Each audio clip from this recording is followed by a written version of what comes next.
Hey guys, it's Chelsa Messenger with Picks and Parlays. We've got an NFL parlay, a two-teamer for you guys. Christmas is right around the corner, and we've got a promo code. The code is Noel for 20% off the entire site at picksandparlays.net. We've got Chip Chirimbes joining us to talk shop. He has hit 4 straight NFL best bets and also predicted the winner of that huge upset, the Eagles over the Saints. So it's been a nice little week for Chip Chirimbes. And Chip, let's start off with Lions and Titans. The Titans are big favorites in this one, minus 10.5. The total is 51.5 for the first leg of the parlay. Chip, what's the play here? Well, I look at this game and I just still wonder how Detroit even stays competitive.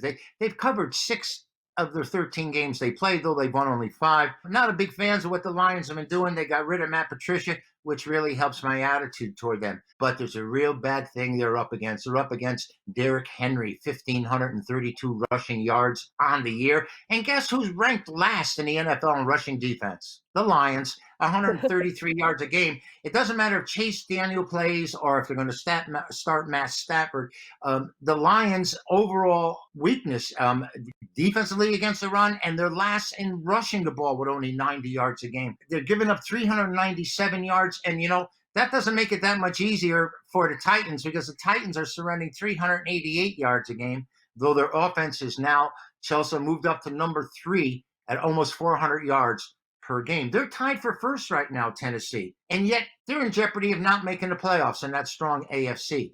Tannehill has 28 touchdown passes, only 5 interceptions. I think this is a meaningful game for Tennessee, 9-4 on the season.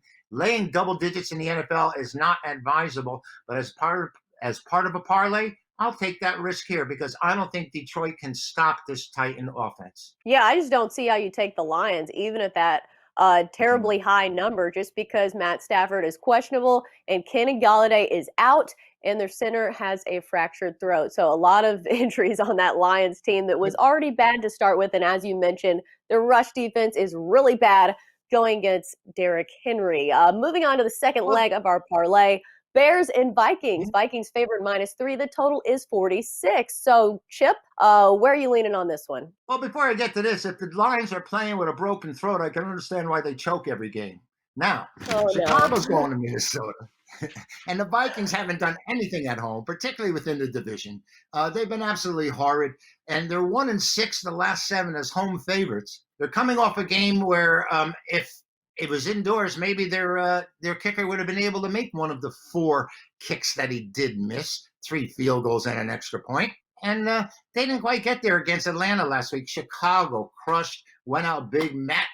What's his name? Trubinsky. This kid, all of a sudden, he's a superstar after 5 years with 2 games of his career left in Chicago. Problem for the Bears. Covered 3 of the last 12 on the road. 28th in offense, despite that great performance they had last time out. Only 320 yards a game. They're 3-9 after a straight-up win. It's the Bears. The numbers just say stay away from them, stay away from them. Minnesota's had that tremendous home record, 38-13 after a straight-up loss. I'm going to take the Vikings here in spite of what I've seen. I mean, Cook can run the ball and Cousins can throw it to the other team. I guess that's what's been happening on their offense because this team was supposed to be a threat in the NFC this year, and they're under 500 right now. Both these teams at 6 and 7. Playoff implications for the team that wins here. I think it might be Minnesota.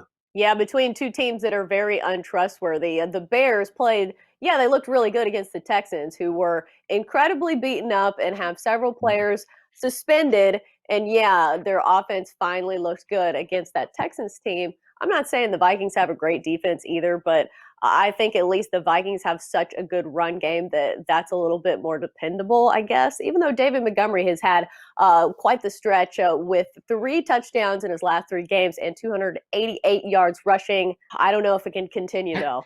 I like him as a runner, but the Bears' overall running game is virtually useless. They just don't get it done. Well, and also, like I said, that was going against the Texans, which their defense not very good.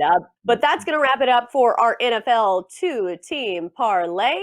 And thanks, Chip, for joining us. As always, he's taken the Titans and the Vikings. And thanks, everyone, for tuning in. Chip, thanks for joining us.